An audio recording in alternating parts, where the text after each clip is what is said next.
মালিক যেন আমাকে আপনাকে ডেকে ডেকে বলছেন, আলাম ইয়ানিল্লাযীনা আমানু আন তাখশা কুলুবুহুম লিযিকরিল্লাহ। ওরে ইমানদার, আল্লাহর ভয়ে তোর অন্তরটা কেঁপে ওঠার সময় কি হয় নাই? আর কত গুনাহ করে, এর জালিম কার নাফরমানি করতেছো একটু চিন্তা করেছো কি? অথচ আম্মা জান আয়েশা রাদিয়াল্লাহু আনহা চিৎকার করে করে কাঁদতেন। চিৎকার মানে নিজে নিজে একা একা কাঁদতেন আর বলতেন, ইয়া লাইতানি কুনতু নাসিয়াম মানসিয়া, হায় আমি যদি নিঃশেষ হয়ে যাইতাম, এখন মালিকের সামনে কেমনে দাঁড়াবো অথচ জান্নাতের সুসংবাদ পাওয়া। বাবা আবু বকর তো আরো আগায়া দূরে নির্জনে চলে যেতেন। আবু বকর নিজেকে ধিক্কার দিয়া দিয়া কাঁদতেন আর বলতেন, ইয়া ইবনা আবি কুহাফা, এরে আবু কুহাফার বেটা, তুই মানুষ কেন হইলি রে? মানুষ কেন হইছ? গাছের পাতার দিকে তাকায় তাকায় আবু বকর কাঁদতেন আর বলতেন, ইয়া লাইতানি কুনতু ওয়ারাকা মিনাস সাজারা তুদাত ওয়াতুকাল, হায় মানুষ না হইয়া যদি গাছের পাতা হইতাম তো জীবজন্তু আমারে চাবায়া চাবায়া খায়া ফেলতো, আমার আর হিসাব দেওয়া লাগতো না। এখন আমি আমার মালিকের সামনে কেমনে দাঁড়াবো? আরে এমন চিন্তা তো হওয়ার কথা ছিল আমার মতো জালিমের, অথচ আমি তো বটেই। অধিকাংশের চেহারার দিকে তাকাইলে মনে হয় না মানুষটার আখিরাতের কোনো চিন্তা। কেন রে ভাই জিজ্ঞেস করি কেন? আরে আবু বকর তো জান্নাতের গ্যারান্টি পাওয়া মানুষ, আম্মা জান তো জান্নাতের গ্যারান্টি পাওয়া মানুষ। আমাকে তোমাকে কে গ্যারান্টি দিল যে আমাদের মৃত্যুর যন্ত্রণা হবে না? কে গ্যারান্টি দিল যে কবরের আযাব হবে না? কোন ভরসা এইভাবে জীবন চলতেছে উদাসীন? কার কি পুঁজি আছে বলেন? আমাদের তো নাই বলে কান্দি, আপনার কি আছে? আছে আছে পুঁজি, যে নাই তা না, আছে গুনার পুঁজি। গুনা গুনা গুনা গুনা, চুল পাইকা সাদা হয়ে গেছে এখনো গুনাহ চাপতে পারেন না বাবা। দাড়ি পাইকা সাদা এখনো গুনাহ ছাড়া যায় না। মালিক যেন আমাকে আপনাকে ডেকে ডেকে বলছেন, আলাম ইয়ানিল্লাযীনা আমানু আন তাখশা কুলুবুহুম লিযিকরিল্লাহ। ওরে ইমানদার, আল্লাহর ভয়ে তোর অন্তরটা কেঁপে ওঠার সময় কি হয় নাই? আর কত গুনাহ করে, এর জালিম কার নাফরমানি করতেছো একটু চিন্তা করেছো কি? যিনি আমাদেরকে এত ভালোবাসেন, এত ভালোবাসেন, কত ভালোবাসেন, কত ভালোবাসেন। আমি আপনি যখন দরজা লাগায়া গুনাহ করি, ভেতরে গুনাহ চলতেছে, আমার মালিক আমাকে কত ভালোবাসেন। ওই গুনাহ অবস্থায় দরজার নিচে দিয়া বাতাস আর অক্সিজেন পাঠায়া দেন যেন আমি মরে না যাই।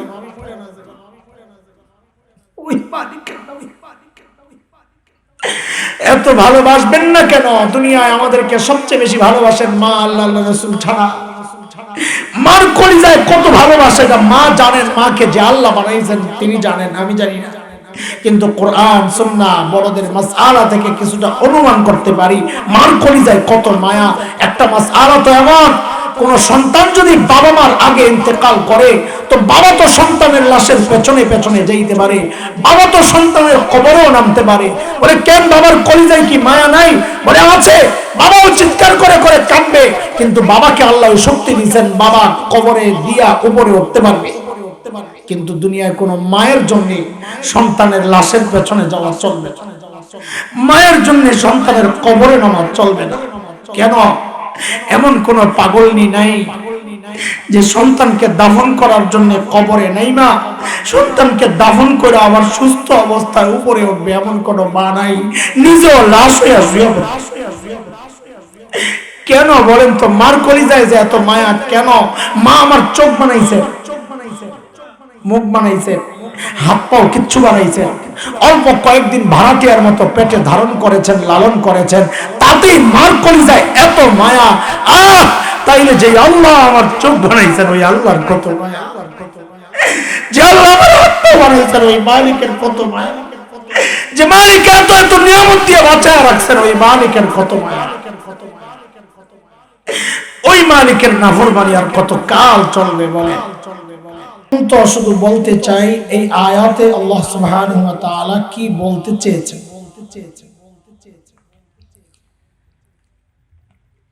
দোস্ত, আল্লাহ সুবহানাহু ওয়া তাআলা জমিনে যত নবী পাঠিয়েছেন আলাইহিমুস সালাতু ওয়াস সালাম, এই সমস্ত নবীকে আল্লাহ কখন পাঠিয়েছেন, কেন পাঠিয়েছেন? আল্লাহ তাআলা যখন দেখেছেন দুনিয়ার মানুষ ধ্বংসের খাদে, ওই বিপন্ন বিপর্যস্ত ধ্বংসপ্রায় মানবতাকে রক্ষার জন্য, ওই জাহান্নামের রাস্তায় ছুটে চলা মানুষগুলোকে জান্নাতের রাস্তায় উঠায়া দেওয়ার জন্য যুগে যুগে আল্লাহ সুবহানাহু ওয়া তাআলা হযরতে আম্বিয়া আলাইহিমুস সালামদেরকে দুনিয়ায় পাঠিয়েছেন। যেমন হযরতে মূসা আলাইহিস সালামকে আল্লাহ দুনিয়ায় কখন পাঠিয়েছেন? আল্লাহ তাআলা যখন দেখেছেন বনি ইসরাঈলের উপর ফেরাউন এবং তার বংশের লোকদের চরম নির্যাতন চলছে, নির্যাতনের কিছু ধরন কোরআনুল কারীমের মধ্যে আসছে। হযরত মূসা আলাইহিস সালামের একটা বক্তব্য থেকে সূরা ইব্রাহিমে আসছে। মালিক বলেন, وَإِذْ قَالَ مُوسَى لِقَوْمِهِ اذْكُرُوا نِعْمَةَ اللَّهِ عَلَيْكُمْ إِذْ أَنْجَاكُمْ مِنْ آلِ فِرْعَوْنَ يَسُومُونَكُمْ سُوءَ الْعَذَابِ وَيُذَبِّحُونَ أَبْنَاءَكُمْ وَيَسْتَحْيُونَ نِسَاءَكُمْ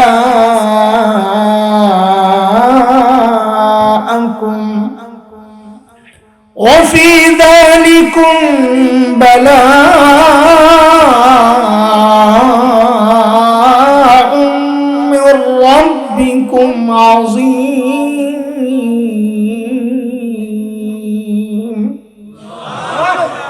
এই আয়াতের মধ্যে আল্লাহ নির্যাতনের কিছু ধরন দেখাইছেন। ইয়াসুমুনাকুম সুআল আযাব, নবী মূসা বলেন ফেরাউন বনি ইসরাইলকে উদ্দেশ্য করে যে তোমাদেরকে ফেরাউন কত কঠিন শাস্তি দিত, বড়দেরকে কেমন শাস্তি দিত সে কথা আমি একটু পরে আসছি ইনশাআল্লাহ। ছোটদেরকে কি করত, বাচ্চা যারা নতুন জন্ম নিত, তো বলে ইয়াস্তাহিউনা নিসাআকুম, তোমাদের মেয়েদেরকে ফেরাউন বাঁচিয়ে রাখতো। মুফাসসিরিনে কেরাম বলেন খেদমত নেওয়ার জন্য আর ভোগ করার জন্য ছেড়ে দিত।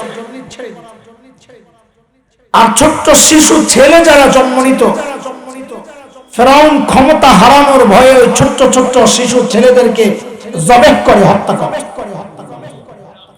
স্বপ্নের ব্যাখ্যায় আসছে যে বনি ইসরাইল একটা ছেলে হবে যে আপনার ক্ষমতার ধ্বংসের কারণ হবে। ক্ষমতা হারানোর ভয়ে ফেরাউন ওই ছোট্ট ছোট্ট ছেলেদেরকে জবেহ করে ফেলে। আমার সাথে একটু বুঝে শুনে জবাব দেন তো, এই সদ্যজাত শিশু যার হাড্ডিগুলো এখন গোশত এত নরম, এই ছোট্ট বাচ্চা ফেরাউনের মতো এমন ক্ষমতাধর ব্যক্তিকে ক্ষমতা থেকে নামানোর শক্তি রাখে, তাইলে ফেরাউনের ছোট্ট বাচ্চাকে এত ভয় পায় কেন? এটা হচ্ছে আল্লাহ সুবহানাহু ওয়া তাআলার দুনিয়া পরিচালনার একটা সিস্টেম। কেউ যখন হক হয়, সে যত দুর্বল হোক না কেন, কেউ যখন না হক আর বাতিল হয়, সে যত শক্তিশালী হোক না কেন, আল্লাহ ওই দুর্বল হকের ভয় ওই শক্তিশালী বাতিলের কলিজায় ঢুকায়। এর এক চরম বাস্তবতা হচ্ছে এই আপনাদের সামনে বসে থাকা কাঠমোল্লারা। কাঠমোল্লা ছিলেন তো না? আমি স্বীকার করি, আমার কয় কাঠমোল্লা, আমি দেখেন সামনে দেখবেন অনেক কিছু, আপনারা স্বীকার করেন না, আমি স্বীকার করি। আমি কই কাঠমোল্লা কইছুস না, এবার বাড়িটা দিলে ভালো মতন ব্যথা পাবে। এমনি মারলে তো বেশি ব্যথা পাইবে না, কাঠ দিয়ে পিঠে দিলে বেশি ব্যথা পাবে। ঠিক আছে, মাইনা নিছি যা। আচ্ছা, এদের কি শক্তি আছে এত ভয় পান যে আপনারা? আল্লামা বাবনগরী রাহিমাহুল্লাহ মানুষটা দাঁড়াতে পারতেন না। আল্লামা আহমদ শফি নওয়ারাল্লাহু মারকাদা মানুষটা ঠিকমতো বসতেও পারেন না, পড়ে যায়। অথচ সমস্ত দুনিয়ার মানুষ ভয়ে অস্থির। আমার ডানে বামে চারপাশে যে সমস্ত উলামায়ে কেরাম আছেন, কি আছে ওদের কাছে চেক করেন, সবগুলারই ধরেন আপনারা, পকেট চেক করেন। কি পাবেন? একটা তসবিহ পাইবেন, একটা মিসওয়াক পাইবেন। আলহামদুলিল্লাহ। তাইলে দুর্বল এই নিরীহ প্রাণীগুলোকে এত ভয় পান কেন? বলে দোষ তো আপনার না, আল্লাহর সিস্টেমটাই এটা। এরা যেহেতু হক, এই দুর্বল হকের ভয় আপনাদের মতো না হকদের কলিজায় আল্লাহই ঢুকায় দিয়েছে। এটা তো গেল ছোট্ট বাচ্চাদেরকে নির্যাতনের একটা ধরন বললাম। বড়দের নির্যাতন কেমন চলতো এটা বোঝার জন্য একটু অন্য কথা বোঝা লাগবে। আমেরিকান ডলার দেখছেন আপনারা? আছে কত জানেন? আমি $1 কথা বলছি, $10 তালাশ করে আমার তথ্য না পাই আবার আমার বোকা মৌলবি বানাইয়া দিয়েন না। কত ডলারের কথা বলছি? $1। এই $1 এক পাশে দেখবেন আমেরিকান কোন এক প্রেসিডেন্টের ছবি আগের, আরেক পাশে দেখবেন পিরামিডের ছবি। কিসের? ডলার কোন দেশি, পিরামিড কোন দেশি বলেন? মিশর। তো মিশরের পিরামিড কেন আমেরিকান ডলার? প্রশ্ন জাগে। এটা কি বাংলাদেশের রিকশার পিছনের সাইনবোর্ড নাকি, যে আন্দাজে একটা লাগাই দিলি? এক পাশে বাইতুল মোকাররমের ছবি, আরেক পাশে তাজমহলের ছবি। কই কিরে মিললো নি? কই না মিললি, কইছে সুন্দর লাগে না? তা আমেরিকানরা কি এত বোকা? কথা বলে না। শীত কি বেশি লাগতেছে আপনার? হ্যাঁ বলেন, হ্যাঁ লাগতেছে। যত কষ্ট বেশি হবে এটা ভাইবেন না, এটা আমি কোরআনের কথা। এটা কষ্ট লাগলে বলবেন হ্যাঁ আল্লাহ কষ্ট লাগতেছে, তা আল্লাহর দয়া হবে। আরে আমার বান্দা এত কষ্ট করে অবয়ান শুনতেছে, আর আপনি যেমন না কষ্ট লাগে না, তত কি দেবো? এটা নবী আইয়ুব আলাইহিস সালাম আমাদেরকে শিখাইছেন, কষ্ট স্বীকার করে আল্লাহর কাছে অনুগ্রহ চাওয়া। রব্বি আন্নী মাসসানি আদ-দুর ওয়া আনতা আরহামুর রাহিমিন। আল্লাহ আমি বড় বিপদে পড়ছি, আপনি রহম করেনওয়ালা, আমার একটু দয়া করেন। আমি বলি না আমি ভালো আছি, কিছু লাগবে না। তাহলে কি দয়া করব? আমাদের এক ওস্তাদ দুষ্টামি করে বলতেন, ডাইল খাইয়া তোরা যেমনি আলহামদুলিল্লাহ কস, আল্লাহ তো তোকে আর কিচ্ছু দিব না, ডাইল খাই তো খুশি আমার বান্দা। দুষ্টামি করে। তা আমেরিকানরা কি বোকা? তো কি ব্রিটিশ, ব্রিটিশ তো ব্রিটিশই আরেক। বলেন আমেরিকানরা কি চালাক না? না, কথাটা ঠিক না। ওরা বোকা না মানে চালাক তা ঠিক না, মাঝখানে আরেকটা আছে, ওটার নাম হলো বাটপার। এই বাটপারের লগে আপনারা শব্দটা লাগান মাঝে মাঝে মজা করে, কম তো দেখি সাবাস সাবাস, ওরে বাটপার। আমাদের এক ভাইয়ের মুখ দিয়ে বের হইছে এটা, আল্লাহ এত বরকত দিছে এই শব্দ, এটা পুরা হিট। ভাইয়ের জবানে বরকত আছে, বুঝাবেন আল্লাহ আরো বরকত। ওরা বাটপার কেন? যে রব চিনে না, রব মানে না, ও চালাক হতে পারে। কোরআনের কথা, সূরা আলী ইমরানের মধ্যে মালিক বলেন, ইন্না ফি খালকিস সামাওয়াতি ওয়াল আরদি ওয়া ইখতিলাফিল লাইলি ওয়ান নাহার লাআয়াতিন লিউলিল আলবাব। আল্লাহ বলেন যার মাথায় মগজ আছে ওই সৃষ্টি দেখে ও রবকে তালাশ করে, রব খুঁজে পায়। বুঝা গেল যার মাথায় মগজ নাই ও রব চিনে না, রব মানে না। তো ওরা চালাকটা বাটপার। এই বাটপাররা এই কাম করলো কেন? আবার পিরামিডের উপরে চোখ একটা লাগাই দিছে। কয় চোখ? মানুষের চোখ কয়টা? কানাও তো আছে, 100 কলাও আছে, কিন্তু তো কই ভালো মানুষ চোখে বললো না কানা বেটা চোখ লাগে। ঘটনা কি? দোস্ত বাংলাদেশের টাকা লোহার তৈরি না কাঠের? সাবাস। এই কাগজে অর্থ ব্যবস্থা এটা ইহুদিদের সৃষ্টি। আমাদের খেলাফত চলেছে স্বর্ণ মুদ্রা, রৌপ্য মুদ্রা। আমি যে বাটপার বলি খামাখা, ওরা আমাদের স্বর্ণ জমা রাইখা আমাদের হাতে কাগজ ধরায় যা কাগজ বেচা খা, টোকাই টোকাই টোকাই টোকাই। গোটা দুনিয়ার অর্থ ব্যবস্থা ইহুদিরা নিয়ন্ত্রণ করে আজও, এমনকি খোদা আমেরিকার অর্থ ব্যবস্থা। এই ডলার এটা ইহুদিদের সৃষ্টি। এই যত ডিজাইন আছে ওরা করেছে। আপনি মনে করেন না আন্দাজি ছবি একটা লাগাই দিছে পিরামিডের, একটা কানাবেটার চোখ লাগাই দিছে, না, ওদের প্রত্যেকটা চিহ্নের মধ্যে, প্রত্যেকটা আঁকা বাঁকা সংখ্যা শব্দ, এমনকি প্রত্যেকটা কালারের মধ্যে এক একটা মেসেজ আছে যা আমরা বুঝি না।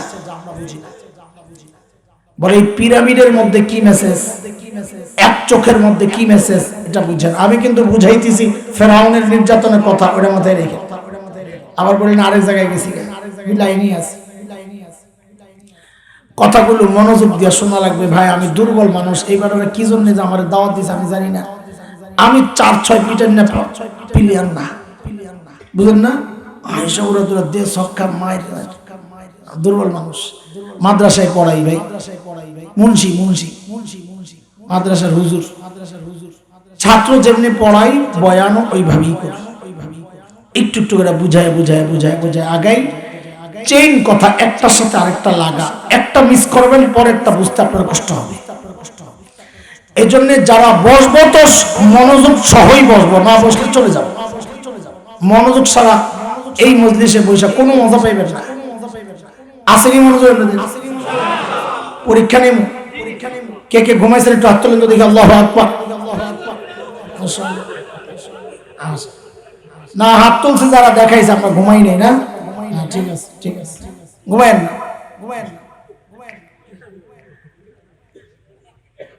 ও ভাই, ইহুদিদের বিশ্বাস হচ্ছে এই যে পিরামিড, এই পিরামিড হচ্ছে ওদের রক্তের স্মৃতিচিহ্ন। মানে কি? ফেরাউন যখন পিরামিড বানায়, হ্যাঁ, পিরামিডের ইতিহাস ফেরাউনের হাজার হাজার বছর আগে। কিন্তু নবী মুসা আলাইহিস সালামের সময়ের যে ফেরাউন, ও যে পিরামিড বানায় প্রায় 10 তলা উচ্চতা, এত উপরে বিশাল আকারের পাথর ওরা কিভাবে উঠেছে? আজকের বিজ্ঞান পর্যন্ত এই তথ্য বের করতে পারছে না কোন প্রযুক্তি ব্যবহার করে ওরা এই বিশাল পাথর উপরে ওঠে। নানানজন নানান কথা বলে, কিন্তু ইহুদিদের বিশ্বাস হচ্ছে ফেরাউন এই কঠিন কঠিন কাজগুলো এই বনি ইসরাইল ইহুদিদেরকে দিয়ে করাইতো। বলে এই পাথর কেমনে উঠাইছে? ক্রেন ছিল না, তো বলে মানব মিনার তৈরি করছে। মানব মিনার, আপনারা মিনার বানান কি দিয়া? ইট লোহা দিয়া, তাই না? ওরা মানব মিনার বানাতো, 4-5 জন গোল হয়ে দাঁড়াইতো, ঠিক প্রত্যেকের উপরে আবার আরেকজন। তো এইরকম গোল হইতে হইতে মানব মিনার, মানুষের মিনার। বুঝতে পারছেন কথা? ভিতরে পাথর একটা ঢুকায় দিত, নিচের ওয়ালারা উপর ওয়ালাদেরকে দিত, উপর ওয়ালারা তার উপর ওয়ালা, এইভাবে পাথর উপরে। এই কাজ করার সময় বহু পাথর উপর থেকে ছুঁইটা নিচে পড়ে যায়। তখন নিচে যে সমস্ত বনি ইসরাইল থাকতো ওরা এই পাথর চাপায় মারা যাইত। এমন হাজার হাজার বনি ইসরাইল এই পিরামিড বানাইতে যায় মৃত্যুবরণ করেছে। এই জন্য ইহুদিরা মনে করে এই পিরামিড হচ্ছে ওদের রক্তের স্মৃতিচিহ্ন। আচ্ছা বুঝলাম, এক চোখ দিছস কেন? বলে এক চোখ হচ্ছে দাজ্জালের সিম্বল। দাজ্জাল হলো কানা দাজ্জাল, বলেন না কানা দাজ্জাল? আসলে দাজ্জাল কানা। ইহুদিদের বিশ্বাস হচ্ছে দাজ্জাল হচ্ছে ওদের মুক্তিদাতা। ওরা ওই দাজ্জালের সিম্বল আর পিরামিড ওদের রক্তের চিহ্ন, এই দুইটাকে একসাথে ওই ডলারের মধ্যে দিয়া দুনিয়ার মানুষকে একটা থ্রেট দিচ্ছে। ও দুনিয়ার মানুষ, আমাদের নেতা মসিহুদ দাজ্জাল, আমাদের ত্রাণকর্তা খুব শিগগির দুনিয়ায় আসছে। আমরা তার নেতৃত্বে গোটা দুনিয়ায় যত রক্ত আমাদের ঝরেছে, যেমন এই পিরামিড আমাদের রক্তের চিহ্ন, সমস্ত প্রতি ফোঁটা রক্তের বদলা নেওয়ার জন্য আমরা খুব শিগগির আসছি, তোমরাও প্রস্তুত হও। প্রস্তুত নাই তোরা? পোলাপাইন কথা কানে যেটা হুমকি দিল আমরে, এই হুমকি ডরাইছস? আমি তো বলি কি, আমার খিদা লাগছে প্রচন্ড, বৈশা বৈশা কামতেছি, আরে খিদা লাগছে। এই লোক আইসা আমারে বলে কি, ওই বেটা এন থেকে যা, নাইলে কিন্তু জোর করে ধরে বিরিয়ানি খাওয়াই দেয়। আমি কামতেছি কি জন্য? খানি লেগে খিদা। আর উনি কইতেছে আমারে জোর করে হুমকি দেয়। আমার কি করবে? কি হুমকি দেয় বেটা? আমি তো খাওয়ানোর অপেক্ষা আছে, তুই কি হুমকি দিতে খাওয়াতে তাতে। তো যারা আমাদেরকে হুমকি দেয় যে দাঁত জ্বালাইবো তো লাগে লাগবো, কি হুমকি দেস বেটা? ওইটার অপেক্ষায় তো বয়ে ঘুমায় না, কবে আবি? কথা কন, কথা রেডিও বসে রয়েছি বলে আমাদের হুমকি দেয় উল্টা। কি দেয় শেষ আমরা। দোস্ত, এই তথ্য বুঝানো আপনাদেরকে আমার উদ্দেশ্য না। কি বলতে চাচ্ছি, ফেরাউন বনি ইসরাইলের উপর কি নির্যাতনটা চালাইছে যে বনি ইসরাইল এত বছর পরেও তা ভুলতে পারে নাই। ঠিক ওই সময় আল্লাহ তাআলা নবী মুসা আলাইহিস সালামকে এই বনি ইসরাইলকে রক্ষার জন্য দুনিয়ায় পাঠালেন। এই পর্যন্ত কথা বুঝেছেন আপনারা? এখন এগুলো সব ভূমিকার কথা, সামনের কথা বুঝার জন্য। বুঝেন? আমাকে দুইটা প্রশ্নের জবাব দেন। শ্রেষ্ঠ রাসূল কি? সর্বশ্রেষ্ঠ রাসূল কি? সর্বশ্রেষ্ঠ রাসূলকে পায়া আপনারা আনন্দিত না? এটা আমাদের গর্ব না? এই কথায় তো বোঝা যায় না, এই জন্য একটু ঘুরাইয়া বলবেন। দেখেন, আলাদা একটা মজা আছে এইভাবে বলার মধ্যে। আপনারা অনুভব হয়তো করেন না, আমি করি। যদি জিজ্ঞেস করা হয় সর্বশ্রেষ্ঠ রাসূলকে, তো গর্বের সাথে বলবেন আমাদের রাসূল মুহাম্মদুর রাসূলুল্লাহ সাল্লাল্লাহু আলাইহি ওয়াসাল্লাম। আমার এক ছোট্ট ভাগ্নি, চাচাতো বোনের মেয়ে, এক মাদ্রাসায় পড়ে। বুঝানোর জন্য বলতেছি, চাচাতো বোনের মেয়ে। তা আমি কি হই? ওর মামা, দুঃসম্পর্কের মামা। দুঃসম্পর্কের চাচাতো বোন, কাছাকাছি। তো ও এক মাদ্রাসায় পড়ে, ওখানে শিক্ষক বা শিক্ষিকা, যাই হোক আমি পুরো ডিটেলস জানি নাই। আমার আলোচনা হচ্ছে, প্রশংসা হইতেছে, তো শুনছে, তো যায় নাকি বলি আমার মামা, কি লাগে, কি লাগে, আমার মামা লাগে, মানে ওইটা ওর গর্ব। আচ্ছা, তো এই যে আমার লাগে, এটার মধ্যে গর্ব প্রকাশ পায়। কাজে শুধু নবী সর্বশ্রেষ্ঠ বইলে চুপ থাকেন না, সাথে আমার নবী বললে আমার এটা গর্বটা প্রকাশ পাইছে। কি বলবেন? সর্বশ্রেষ্ঠ রাসূলকে আপনি বলুন আমাদের রাসূল মুহাম্মদ রাসূলুল্লাহ সাল্লাল্লাহু আলাইহি ওয়াসাল্লাম। নাম্বার একটু কম পাইছেন, সামনেরটা পুরো অ্যানসার করতে হবে। রোগী যদি ছোট হয়, ধরেন গলা ব্যথা করতেছে আমার, বা কারো ঠান্ডা লাগছে, এই ছোট রোগের চিকিৎসার জন্য বাংলাদেশের সবচাইতে বড় প্রফেসরকে ডাকা হয় না? ছোট ডাক্তার, এলাকার ডাক্তার, তাই না? রোগী যদি বড় হয়, কত বড় রোগী যত বড়, ডাক্তারও মানুষ চায় তত বড়। ঠিক আছে কথা? যেহেতু আল্লাহ সুবহানাহু ওয়া তাআলা নবীদেরকে পাঠাইছেন দুনিয়ার অসুস্থ মানুষের চিকিৎসার জন্য, বুঝা গেল আল্লাহ সর্বশ্রেষ্ঠ রাসূলকে ওই যুগে পাঠাইছেন যেই যুগের মানুষ দুনিয়ার ইতিহাসের সবচাইতে ভয়ঙ্কর আর জঘন্য অবস্থায় চলে গেছে। কেমনে বুঝলাম? কয়টা আল্লাহ সর্বশ্রেষ্ঠ ডাক্তারকে ডাকায় আনতেন না ওদের চিকিৎসার জন্য। বুঝা গেল রোগী বড়, ডাক্তার বড়, বুঝা গেল রোগীও। ওই যুগটাকে বলা হয় আইয়ামে জাহিলিয়া। কি বলা হয়? বর্বরদের যুগ। বর্বরতার মাত্রা কোন পর্যায়ে চলে গেছিল যে আল্লাহ সর্বশ্রেষ্ঠ রাসূলকে আনলেন? একটা দুইটা একটু শোনায় আমার মূল কথায় ঢুকতে হবে দ্রুত।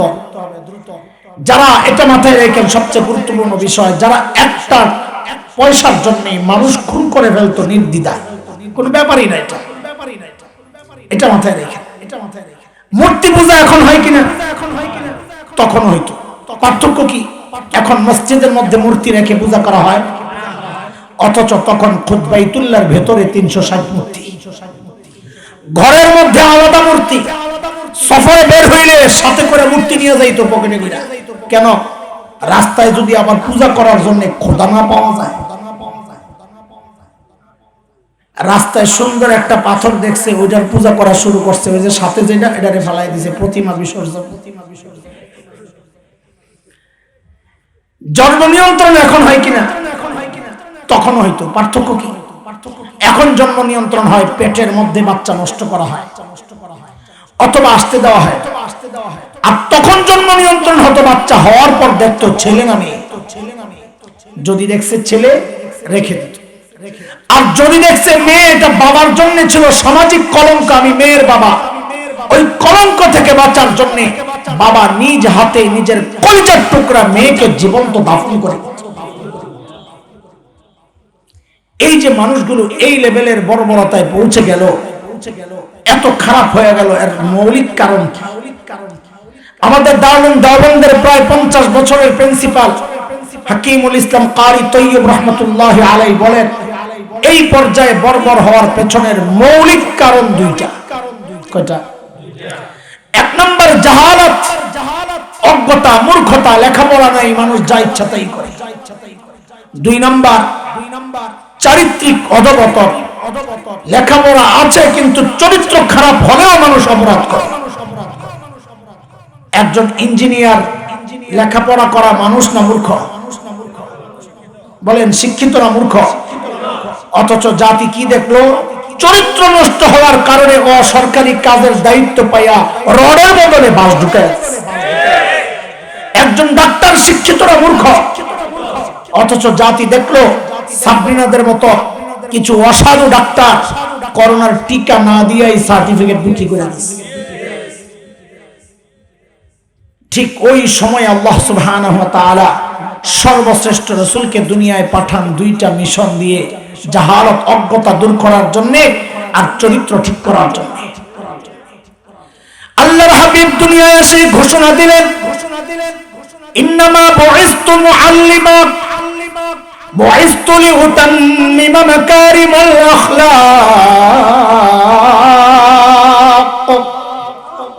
নবী ঘোষণা দিলেন, আল্লাহ আমাকে দুইটা দায়িত্ব দিয়া পাঠাইছেন। এক নাম্বার, আল্লাহ তাআলা আমাকে শিক্ষক বানায়া পাঠাইছেন। কি বানায়া? দুই নাম্বার, নবী বলেন আল্লাহ আমাকে সর্বোচ্চ উন্নত চরিত্র দিয়া পাঠাইছেন, যেন আমি আমার এই উন্নত চরিত্র মাধুর্য দিয়া ওই বর্বর আরবগুলোর পেছনে মেহনত করে দুনিয়ার মানব ইতিহাসের সবচাইতে খারাপ মানুষগুলোকে সবচাইতে ভালো মানুষ বানাতে পারি। প্রথম কথা, আমার নবী কি ছিলেন?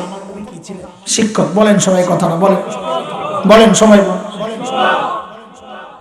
তাফসীরুল কোরআন মাহফিল, আগে তো কোরআন বুঝবেন, এরপরে তাফসীর। আজকে কোরআন চিনেন। আমার নবী কি ছিলেন? আসতে বলতেছেন, সন্দেহ আছে? আমার নবীকে বলা হয় উম্মি নবী। উম্মির অর্থ না জানার কারণে অনেকে বলেন আমার নবী জাহেল, মূর্খ ছিলেন। নাউযুবিল্লাহ। আমার নবী মূর্খ হওয়াটা দূরের কথা, বরং আমার নবী সব শিক্ষিত মানুষের শিক্ষক ছিলেন।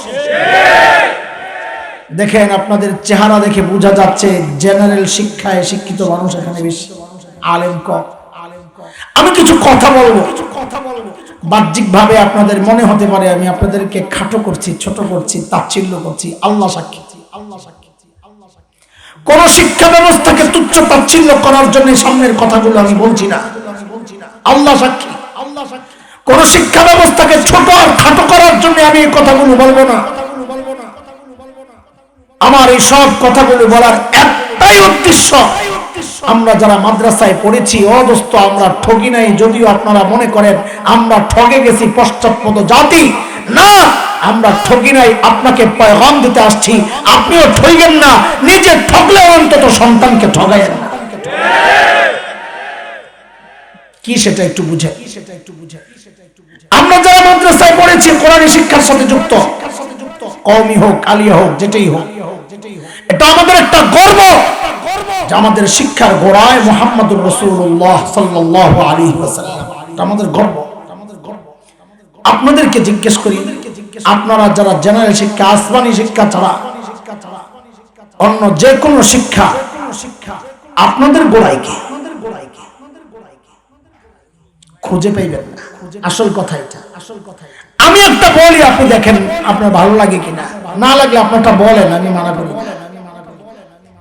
আসমানি শিক্ষা ছাড়া যত শিক্ষা আছে অদস্ত, সমস্ত শিক্ষার গোড়ায় একজন মূর্খ। বলে হুজুর আপনি এটা কেমনে বলেন? তা আপনি বুঝেন, মানব ইতিহাসের সর্বপ্রথম যিনি মেট্রিক পাস, সর্বপ্রথম বুঝেন, যারা আগে আর কেউ পাস করে নাই, এটা সর্বপ্রথম। একটু বুঝে শুনে বলেন তো, এই সর্বপ্রথম মেট্রিক পাস যে ওর শিক্ষক কোন পাস? 9 পাস। সাবাস। মেট্রিক পাস হবে না, কারণ ছাত্রই তো সর্বপ্রথম। তাহলে পাইলাম শিক্ষকের সর্বপ্রথম 9 পাস। এইবার একটু বুঝে শুনে বলেন তো, এই শিক্ষকের শিক্ষক কোন? এই তো লাইনে পড়ে গেছে। এখন আমি খালি প্রশ্ন করব, আপনারা খালি সর্বপ্রথম আমার প্রশ্নের সাথে লাগাইয়া এরপরে জবাব দিবেন। এই 8 এর শিক্ষক কোন পাস? 7 এর শিক্ষক, 6 এর শিক্ষক, 5 এর শিক্ষক, 4 এর শিক্ষক, 3 এর শিক্ষক, 2 এর শিক্ষক, 1 এর শিক্ষক। আপনারা বলছেন 0, আমি বলছি জাহেল আর মূর্খ, একই কথা। কিন্তু আমাদের শিক্ষার গোড়ায় মুহাম্মদুর রাসূলুল্লাহ সাল্লাল্লাহু আলাইহি ওয়াসাল্লাম। আপনি বলবেন এটা কেমনে বললেন? দেখেন, একটা আমি আগে বলেছি, আমি পড়ায়া বয়ান করি, একটা কথাও না বুঝে আগাবেন না। কেউ না বুঝলে দাঁড়ায় যাবেন, শুধু এটা বুঝি নাই আবার বলেন, আমি আবার বলবো। আমাদের শিক্ষার গোড়ায় হচ্ছেন মুহাম্মদুর রাসূলুল্লাহ সাল্লাল্লাহু আলাইহি ওয়াসাল্লাম। এটা কেমনে বলেন? তা শুনেন। আমরা বুখারী শরীফ পড়েছি, কথার কথা। এখানে পড়ানেওয়ালা অনেক থাকতে পারে, আমি জানি না, আমি চিনি না, আমি এলাকায় নতুন আসছি। প্রথম হাদিস ইন্নামাল আমালু বিন্নিয়াত, আল হাদিস, লম্বা হাদিস। এই হাদিস আমি ঢাকার ফরিদাবাদ মাদ্রাসায় পড়েছি। আমার ওস্তাদ মুহতারাম ফজিলাতুল শেখ আল্লামা আব্দুল হাফিজ রাহমাতুল্লাহি আলাইহি। একই হাদিস আমি দেওবন্দ মাদ্রাসায় পড়েছি। আমার ওস্তাদ ফজিলাতুল শেখ শেখুল হাদিস আল্লামা নাসির খান রাহমাতুল্লাহি আলাইহি। আমার এই দুই ওস্তাদের ওস্তাদ একজন, মানে আমার দাদা ওস্তাদ একজনই, শেখুল আরব ওয়াল আজব হযরত হুসাইন আহমদ মাদানী নওয়ারাল্লাহু মারকাদাহ। তার ওস্তাদ শেখুল হিন্দ মাহমুদ হাসান দেওবন্দি রাহমাতুল্লাহি আলাইহি। তার ওস্তাদ ব্রিটিশ বিরোধী আন্দোলনের অন্যতম সিপাহ সালার, মুজাহিদে মিল্লাত, দারুল দেওবন্দের অন্যতম প্রতিষ্ঠাতা কাসিমুল উলুম আল খায়রাত ইমাম কাসিম নানুতুবি রাহমাতুল্লাহি আলাইহি। তার উস্তাদ শাহ আব্দুল গনি মুজাদ্দিদ দেহলভী রাহমাতুল্লাহি আলাইহি। তার উস্তাদ শাহ মুহাম্মদ ইসহাক আদ-দেহলভী রাহমাতুল্লাহি আলাইহি। তার উস্তাদ শাহ আব্দুল আজিজ মুহাদ্দিস দেহলভী রাহমাতুল্লাহি আলাইহি। তার উস্তাদ শাহ ওয়ালিউল্লাহ মুহাদ্দিস দেহলভী রাহমাতুল্লাহি আলাইহি। তার উস্তাদ আবু তাহের আল মাদানী রাহমাতুল্লাহি আলাইহি। তার উস্তাদ ইব্রাহিম কুর্দি রাহমাতুল্লাহি আলাইহি। তার উস্তাদ আহমদ আল কশাশি রাহমাতুল্লাহি আলাইহি। তার উস্তাদ আহমদ আশ-শিনাওয়ি রাহমাতুল্লাহি আলাইহি। তার উস্তাদ যাইনুদ্দিন আল মিসরি রাহমাতুল্লাহি আলাইহি। তার উস্তাদ মুহাম্মদ আল রমালি রাহমাতুল্লাহি আলাইহি। তার উস্তাদ আহমদ ইবনে আলী আল হাজার আসকানি রাহমাতুল্লাহি আলাইহি। তার উস্তাদ ইব্রাহিম আত-তানুখি রাহমাতুল্লাহি আলাইহি। তার উস্তাদ আবুল আব্বাস আল হাজ্জার রাহমাতুল্লাহি আলাইহি। তার উস্তাদ আবু আলী আজ-জুবাইদি রাহমাতুল্লাহি আলাইহি। তার উস্তাদ আবুল ওয়াক আস-সিজি রাহমাতুল্লাহি আলাইহি। তার উস্তাদ আবুল হাসান আদ-দাওদি রাহমাতুল্লাহি আলাইহি। তার উস্তাদ আবু মুহাম্মদ আস-সরখসি রাহমাতুল্লাহি আলাইহি। তার উস্তাদ আবু আব্দুল্লাহ ফিরাবি রাহমাতুল্লাহি আলাইহি। তার উস্তাদ মুহাম্মদ ইবনে ইসমাঈল ইমাম বুখারী রাহমাতুল্লাহি আলাইহি। তার উস্তাদ হুমায়দি রাহমাতুল্লাহি আলাইহি। তার উস্তাদ সুফিয়ান আস-সাউরি রাহমাতুল্লাহি আলাইহি। তার উস্তাদ ইয়াহইয়া ইবনে সাঈদ আল-আনসারী রাহমাতুল্লাহি আলাইহি। তার উস্তাদ মুহাম্মদ ইবনে ইব্রাহিম আত-তাইমি রাহমাতুল্লাহি আলাইহি। তার উস্তাদ আল-কামা ইবনে ওয়াক্কাস আল-লাইসি রাহমাতুল্লাহি আলাইহি। তার উস্তাদ উমর ইবনে আল-খাত্তাব রাদিয়াল্লাহু আনহু। তার উস্তাদ মুহাম্মদুর রাসূলুল্লাহ সাল্লাল্লাহু আলাইহি ওয়াসাল্লাম।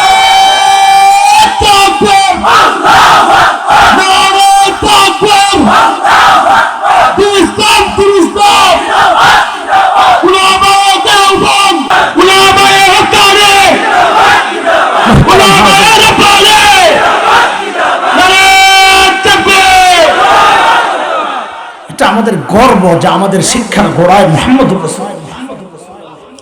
আরে কি নিয়ে গর্ব করেন আপনারা? হ্যাঁ, কি নিয়ে গর্ব করেন?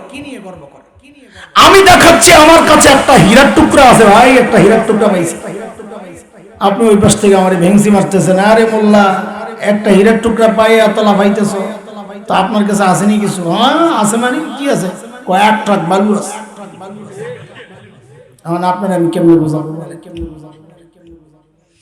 এই জন্য মাঝে মধ্যে শিক্ষা ব্যবস্থার বিরুদ্ধে যখন কাউকে চক্রান্তে মারতে দেখি, একা একা মিটি মিটি হাসি, আহারে বোকার দল, আগুনের মধ্যে মুখ লাগায় বুঝি কেউ আগুন নিভাইতে যায়।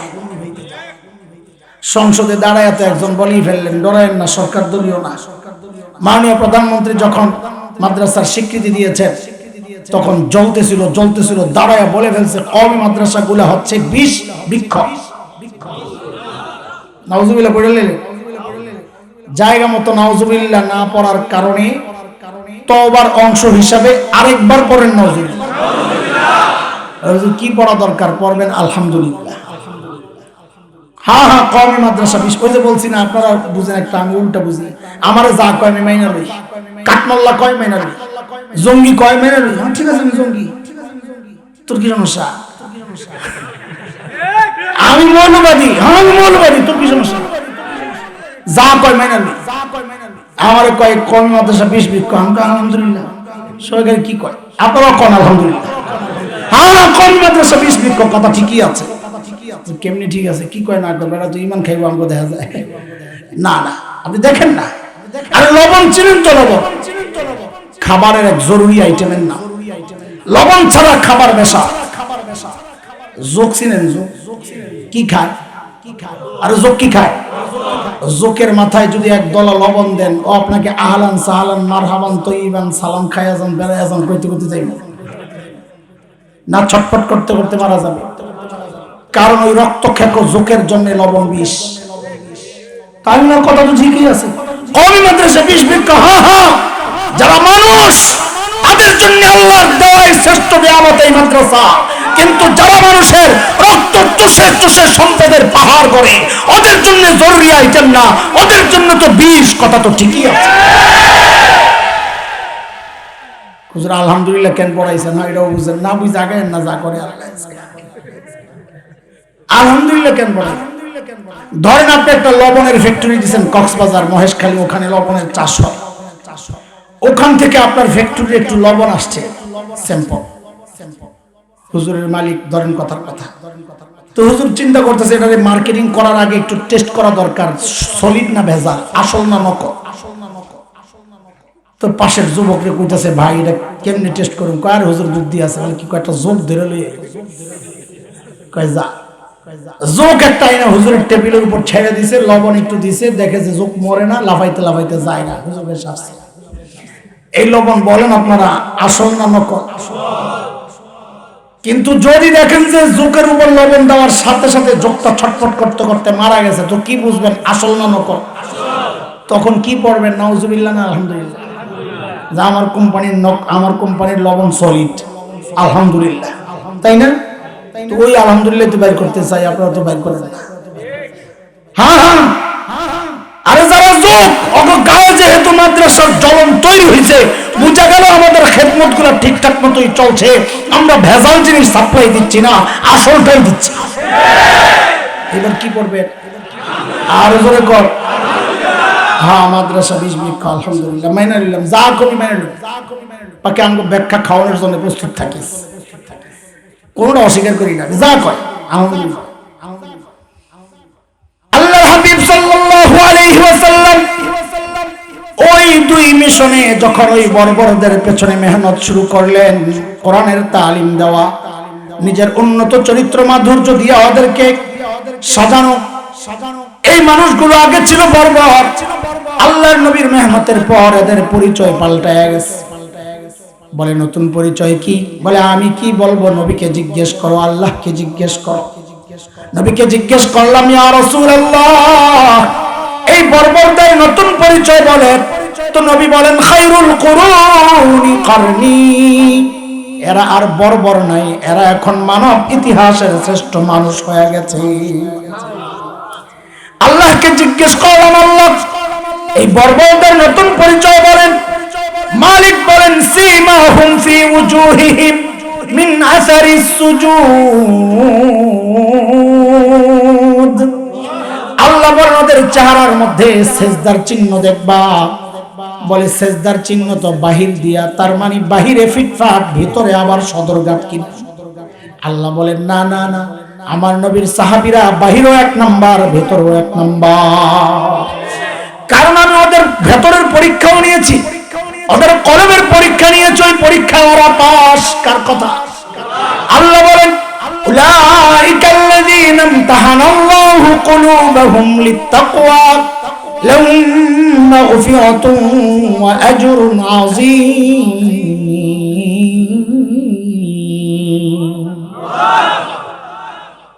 আচ্ছা, এইভাবে চললে তো আপনারা বিজ্জা চুপ হয়ে যাবেন গা। একটা কাজ করেন, চলেন, যা হইছে আমরা বয়ানের সংক্ষেপ বানাই নাই। আর রান হ্যাঁ সারা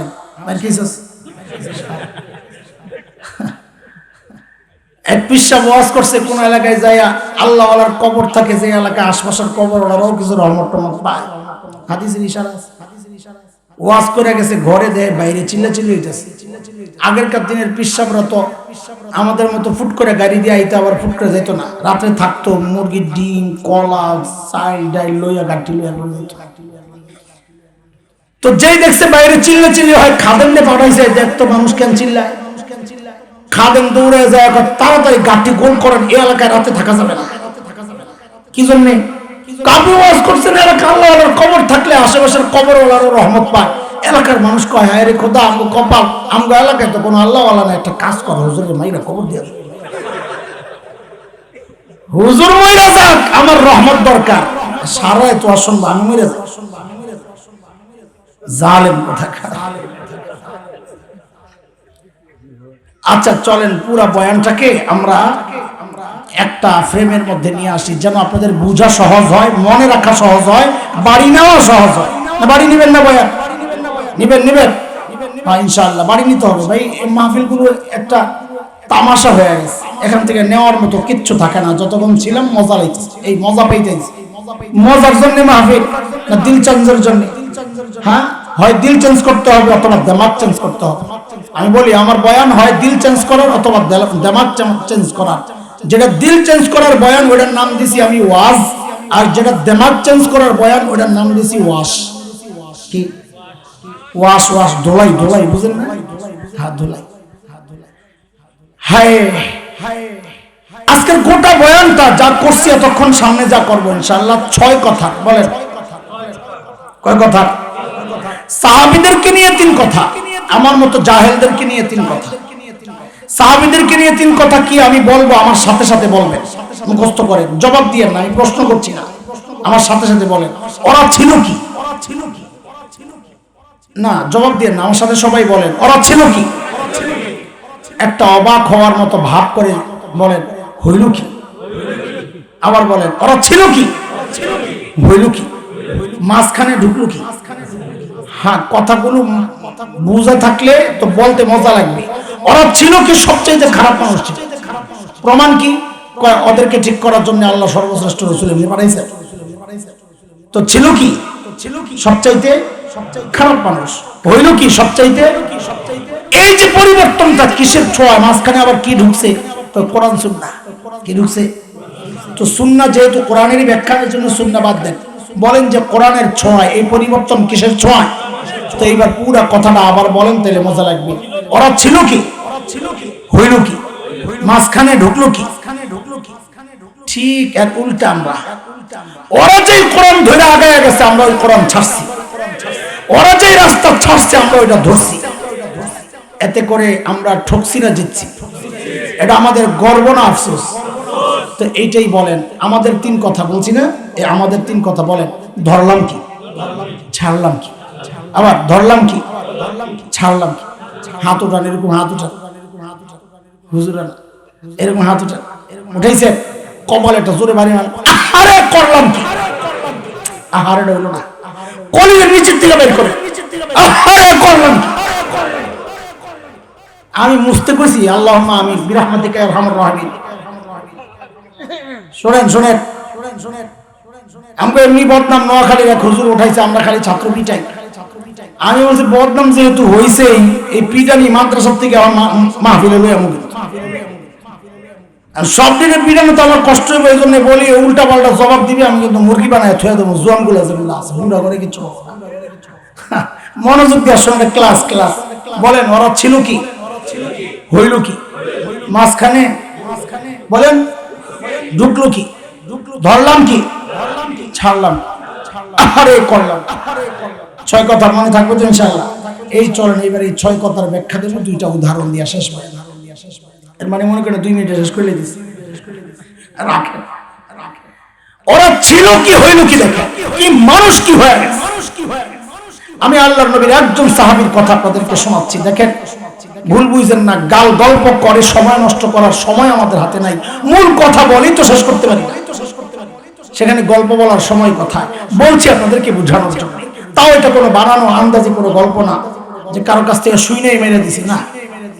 আরবের একটা বিখ্যাত কিতাব আছে, বর্তমান দুনিয়ার অন্যতম শ্রেষ্ঠ লেখক আব্দুর রহমান রফাত বাশা, ওনার এক বিখ্যাত কিতাব আছে সাহাবীদেরকে নিয়ে, সুয়ারুম মিন হায়াতিস সাহাবা নাম।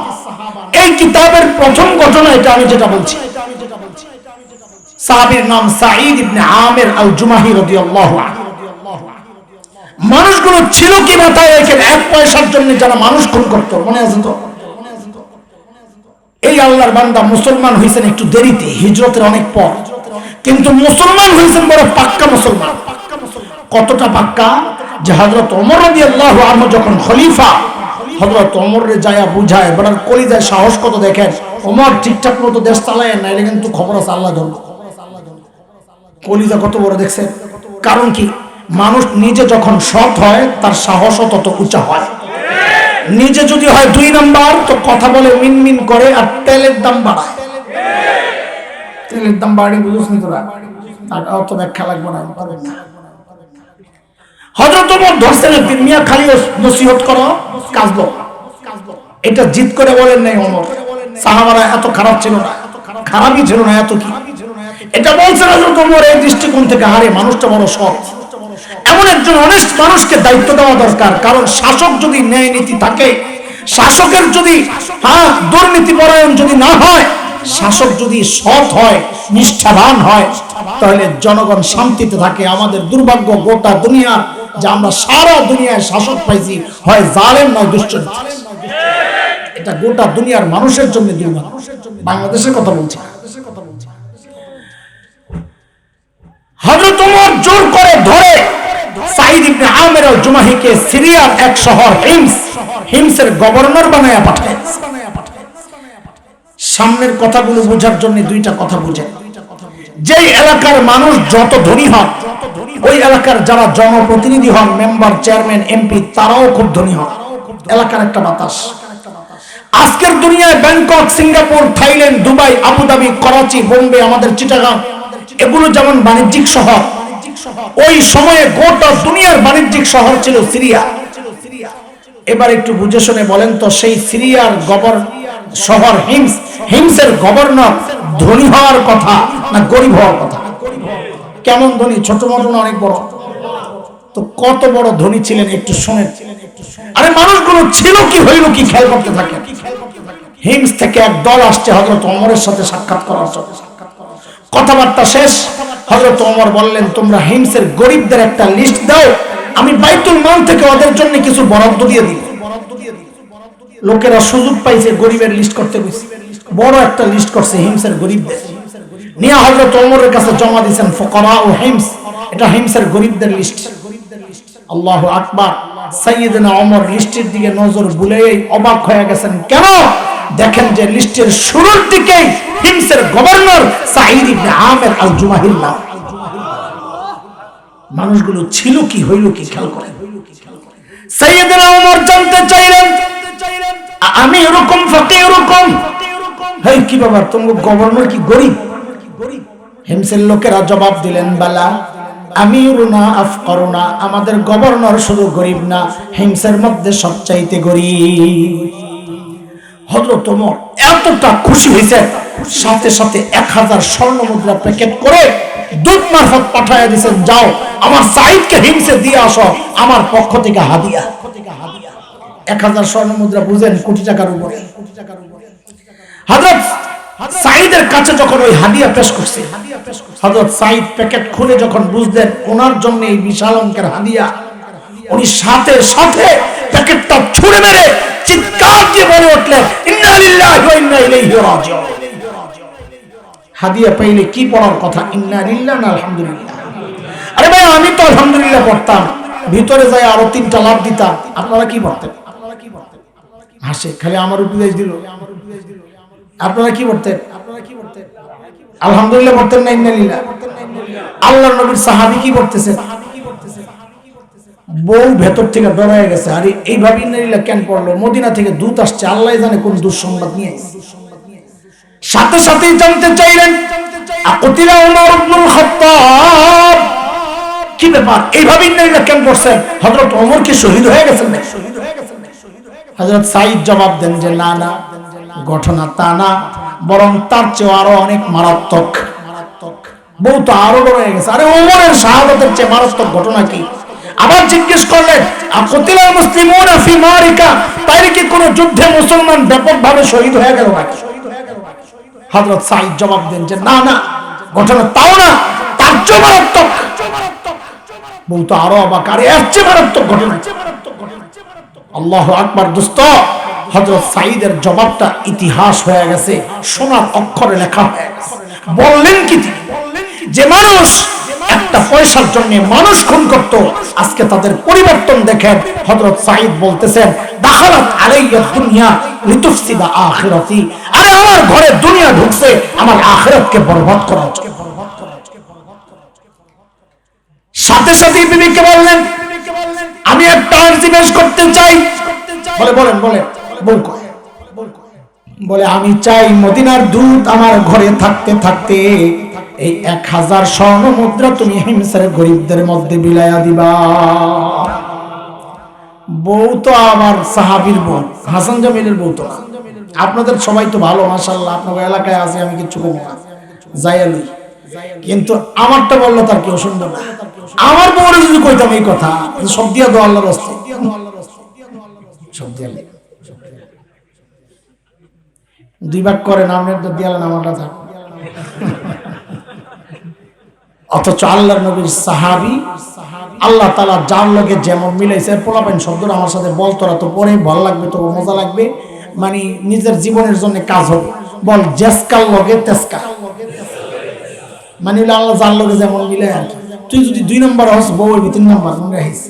তুই নিজে করবি শয়তানি, আর বউ সাবি রাবে বসরিয়া, জিন্দেগিতে কাম হইব না। বল আমার সাথে জেসকাল লগে, আবার বল জেসকাল লগে। আর কোরআনের কথা মানে আসছে সূরা নূরে, আল খাবিসাতু লিল খাবিসিনা ওয়াল খাবিসুনা লিল খাবিসাত ওয়াত তাইয়িবাতু লিত তাইয়িবিনা ওয়াত তাইয়িবুনা লিত তাইয়িবাত উলাইকা মুবাররাউনা মিম্মা ইয়াকুলুন লাহুম মাগফিরাতুন ওয়া রিজকুন কারীম। এই আয়াতের সংক্ষেপ তরজমা হইল জাসকাল লগে। বলা বেহানো বুঝছ নাই না তো সব। আগে যে মুরব্বীরা বউ দেখতে গেছিল, যে যায়া কি জিজ্ঞেস করছে, আর নিজে যায় না একা, সাথে বোন লয়ে গেছে, মা লয়ে গেছে, তোর মতো তো বেহায়া ছিল না বেটা। যায়া বউ দেখতে গেছে, যায়া তো তাকায় না, এমনি বয়ে থাকে। এক ফাঁকে মা আর বোনের দিকে তাকায়, যদি দেখছে হেরা একটু অন্য দিকে তাকাইছে, আস্তে ফাঁকে একটু জিজ্ঞাসা দিছে। তো মা আর বোনে জিজ্ঞেস করে, হে গো নামাজ কয় ওয়াক্ত? এইটা কইতে গেছে 5 মিনিট। আরে আগের মেয়েরা কত লাজুক ছিল, কোন ওয়াক্তে কত রাকাত, এটা তো গেছে আধা ঘন্টা। আমার এক ওস্তাদ নিজে শোনাইছে, বিয়ে করতে গেছে, লাজুক, আগে নিয়ত করছে না বিয়ে করবে, এই জন্য কঠিন প্রশ্ন করবে না, না পারলে যদি মা বোন ফিরত যায়, তো যায় জিজ্ঞেস করছে ফজরের নামাজের কয় রাকাত, মনে করছে 2 রাকাত সুন্নাত 2 রাকাত ফরজ, এটা তো পেছ লাগাইব না। ফজর নামাজ কয় রাকাত? কয় 12 রাকাত। বিয়ার পরে জিজ্ঞেস করছে 12 রাকাত কি হিসাবে কইলা, হিসাব দাও। আমি তো 12 রাকাত কইছি, আমার জায়গায় যদি আপনি হইতেন তো 20 রাকাত বলতেন। কত লাজুক ছিল আগে মেয়েরা। ওই সময় যারা জিজ্ঞেস করতেন নামাজের সূরা জানো কয়টা, ওযুর ফরজ কয়টা, গোসলের ফরজ কয়টা। এখন যুগ পাল্টাইছে, পাল্টাইছে না? কেমনে পাল্টাইছে বুঝেন, সব বুঝেন। আগে যে হারিকেন জ্বালাইছেন আগুন আছিল কোন দিকে? কপির আগুন। এখন যুগ পাল্টাইছে, এখন লাইট লাগান, আলো থাকে কোন দিকে? যুগ পাল্টাইছে না? এখনকার পোলাপান যায় আর এগুলা জিজ্ঞেস করে না। কি জিজ্ঞেস করে? এই বিশ্বকাপ চলাকালীন যদি বউ দেখতে গেছে, যায়া জিজ্ঞেস করছে কোন দলের সাপোর্টার। তোমার ফেভারিট গান কোনটা? সং সং গান তো বলে না, ডং করে সং সং, খুব বিশাল আড্ডি সং মারায়। আচ্ছা বলেন তো এই প্রশ্ন করা ঠিক আছে? খালি উল্টা বুঝে। আমি ঠিক আছে মিয়া, আপনাগুলো আমার বর্ণনা দেয় ঠিক আছে, কেন প্রশ্ন করে জেনে নে ওই যে একটা খবিশ আর লগেরটাও খবিশ মিলে কিনা। এরকম নাম হলো জাসকার লগের জাসকা। বুঝে আসছে কথা? এগুলোও তো করে বুঝাই দিব আমার তাফসীর করার নামে। ছাগলের আড্ডি কথা। বিবি সাথে সাথে বললেন, যা বলেন তাই, আপনি অপেক্ষা করেন, আমি এখনই সব দিয়ে আসতেছি। দূত এই সমস্ত কারবার দেখে অবাক, হায় কই আসলাম, এরা মানুষ না ফেরেশতা। দ্রুত ফেরত গেছেন মদিনায়। সাইয়েদনা ওমরের কাছে সব ঘটনা শোনানোর পর ওমর এতটা খুশি হয়েছেন, এত খুশি হয়েছেন, সাথে সাথে বললেন, এই কাফেলা রেডি কর, আমার সাইদকে দেখতে যাও। কত খুশি হলো ওমর এই কথা বলতে। কাফেলা রওনা হয়ে গেছে। সাইয়েদনা ওমরের কাফেলা যখন হিমসে ঢুকে, গোটা হিমস যেন ভেঙে পড়ে। হাজার হাজার মানুষ চারদিক থেকে ছুটে ছুটে আসতেছে। কেন? আহারে, মদিনা থেকে আমাদের আমিরুল মুমিনিন আসতেছে, আল্লাহর নবীর শ্রেষ্ঠ সাহাবী ওমর আসতেছেন এক নজর দেখার জন্য। হাজারো মানুষ জমে গেছে। হযরত ওমর চিন্তা করলেন, সাইদকে আমি তো ভালো জানি, কিন্তু জনগণ কি বলে একটু পরীক্ষা নিয়ে আলাই। সুযোগ পাইছি। জিজ্ঞেস করলেন, এই হিমসের মানুষ, আপনাদের গভর্নরের বিরুদ্ধে কারো কোনো অভিযোগ আছে নি? আরে যুবক শোন, তোদের কথা, তোরা ডাকছস যুব সংঘ, তোদের জন্য এই লম্বা ভূমিকা সাজাইছি। আমি জায়গায় চলে আসছি, খুব শিগগির আমার মূল কথায় ঢুকে যাব, 5-10 মিনিট লাগবে। হিমসের মানুষ, তোমার সাথে সাথে আরো 3 জন। ওমর তো কলিজা মোচড় দিছে, আরে কার দেখতে এলাম, এর বিরুদ্ধে দেখি অভিযোগের শেষ নাই। বলেন আপনার কি অভিযোগ? 1 নাম্বার, কি মারাত্মক অভিযোগ দেখেন। বলে, আমিরুল মুমিনিন আমাদের গভর্নর না মাসে একদিন অফিসে আসে না। মাসে কয়দিন? দেখছেন নি কারবার? অথচ আমাদের সরকারি চাকরি যারা করেন সেখানে সপ্তাহে 2 দিন ছুটি পায়, আরো কত বন্ধ, তাই না? এদিকে কি কথা বলবো যাইবো আসবে, এদিকে থাকবে, আমরা শেষ করব। ইসলামী শাসন ব্যবস্থায় গভর্নরের বিরুদ্ধে অভিযোগ মাসে কয়দিন আসে না? মাসে কয়দিন আসে না?